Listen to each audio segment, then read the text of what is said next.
सुख दुख, लाभ हानि, लाभ यश अपयश जीवन के हिस्से हैं और यह सब तो आते जाते ही रहते हैं। लेकिन कुछ लोग अपने जीवन में इतने निराश हो जाते हैं कि उन्हें लगता है कि भगवान को उनकी कोई परवाह नहीं है। कुछ लोग यह सोचने लगते हैं कि भगवान है भी या नहीं।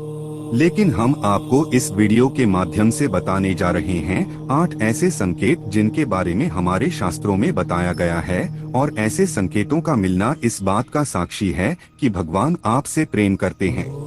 दरअसल भगवान अपना प्रेम सभी को अलग अलग रूपों में दिखाते हैं। भागवत में वर्णन आता है कि पांडवों की माता कुंती भगवान से विपत्ति मांगती हैं। कुंती महारानी कहती हैं कि जब जब हम पर विपत्ति आई तब तक आप हमें बचाने के लिए उपस्थित थे, लेकिन जब आपने हमें हमारा राज्य वापस जितवा दिया तो आप द्वारका जा रहे हैं। इससे अच्छा तो विपत्ति ही हमें दीजिए ताकि आपका साथ हमें प्राप्त होता रहे। इसी तरह जब पांडव भीष्म पितामह के पास जाते हैं तो भीष्म पितामह उनसे कहते हैं कि तुम पांचों बहुत ही शक्तिशाली हो और द्रौपदी तो यज्ञ से उत्पन्न हुई कन्या है, जिसको यह वरदान है कि वह जिस घर में भी रहेगी वहाँ कभी भी भोजन की कमी नहीं रहेगी। फिर भी तुम लोगों को इतना दुख देखने को मिला, तुम्हारा राज्य छीन लिया गया और तुम्हें अन्याय से वन में भेज दिया गया। तुम्हें जलाकर मारने की कोशिश की गई और क्या क्या षड्यंत्र तुम्हारे साथ नहीं किया गया। भगवान की लीला भगवान ही जाने, ना जाने भगवान अपना प्रेम किसको किस रूप में दिखाते हैं। भगवान किसी को सुख देते हैं तो किसी को दुख देते हैं, लेकिन कुछ भगवान के भक्त यह नहीं समझ पाते कि दुख भी भगवान की ही देन है और वह निराश हो जाते हैं। उन्हें यह शंका होने लगती है कि क्या भगवान को उनकी परवाह है। इस दुविधा को दूर करने के लिए हम शास्त्रों में वर्णित 8 ऐसे संकेतों के बारे में बताने जा रहे हैं जो यह बतलाते हैं कि भगवान आपसे प्रेम करते हैं। पहला संकेत है कि अगर ईश्वर आपसे प्रेम करते हैं तो आप जो कुछ भी करेंगे उसमें विफलता मिलेगी। जी हाँ, आपको यह सुनकर अजीब जरूर लगेगा, लेकिन भगवान का साथ जिनको मिलता है उन्हें विफलता जरूर मिलती है। आप बहुत मेहनत करेंगे, आप अच्छाई की राह पर चलेंगे, फिर भी आपको विफलता ही मिलेगी, और यह संकेत है कि भगवान आपसे प्रेम करते हैं। आपको विफलता तब तक देखने को मिलेगी जब तक आप जीवन के सही उद्देश्य को समझ नहीं जाते। दूसरा संकेत है कि जब भगवान की कृपा आप पर होगी तो आपको बिल्कुल अकेला महसूस होगा। आपके सामने ऐसी स्थिति आएगी जहां आपको समझ में नहीं आ रहा होगा कि आगे क्या करना चाहिए।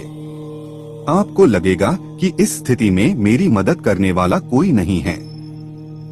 आप अपनी परेशानी किसी से बता नहीं पाओगे, और अगर आप किसी को बताने में सफल हो भी गए तो भी आपकी परेशानी को कोई समझ नहीं पाएगा।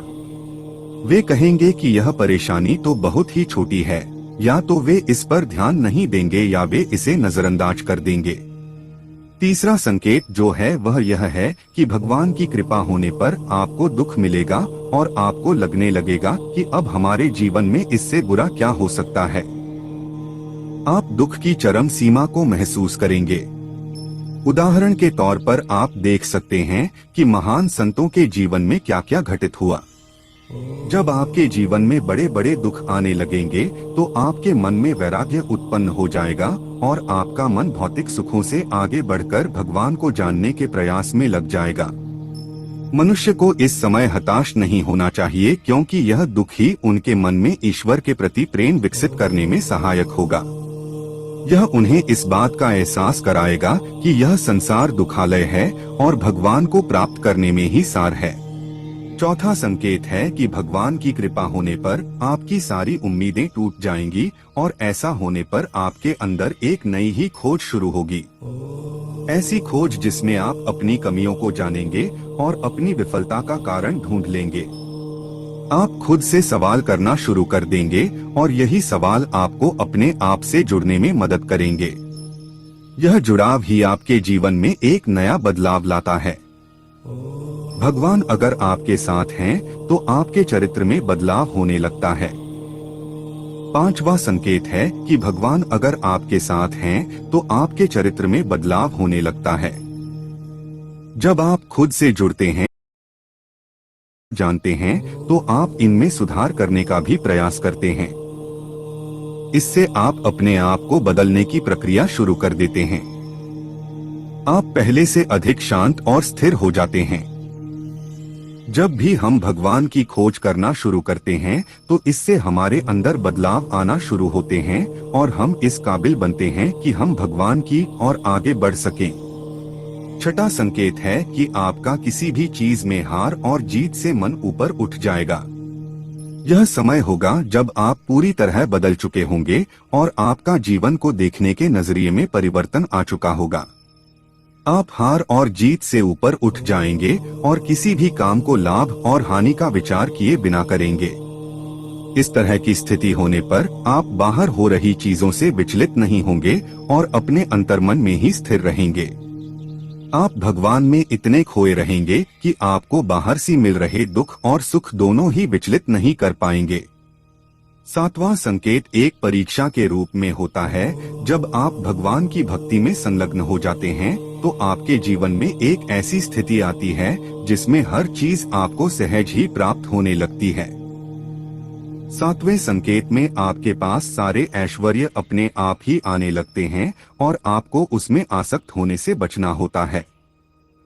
आपको सारी चीजें जो संसार में प्राप्त करना मुश्किल है, जैसे कि धन, ऐश्वर्य, मोक्ष इत्यादि सहज ही प्राप्त होने लगते हैं। ऐसे में आपकी परीक्षा होती है कि आप इन चीजों से आसक्त ना हो और आपका मन भगवान में ही लगा रहे। अगर आप इस परीक्षा को पास कर जाते हैं तो आप आठवें संकेत की ओर बढ़ते हैं। आठवें संकेत में आप भगवान से मिल सकते हैं और उनसे बात कर सकते हैं, जैसे कि आप एक आम आदमी से इस वक्त करते हैं।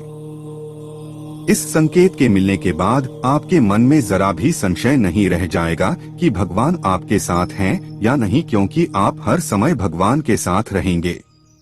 दोस्तों, यह थे विभिन्न शास्त्रों में दिए गए कुछ संकेत जिनके मिलने पर आप समझ सकते हैं कि भगवान आपसे प्रेम करते हैं। यह सब सुनने में अजीब जरूर लग रहे होंगे, लेकिन इनका विवरण कुछ इसी प्रकार दिया गया है।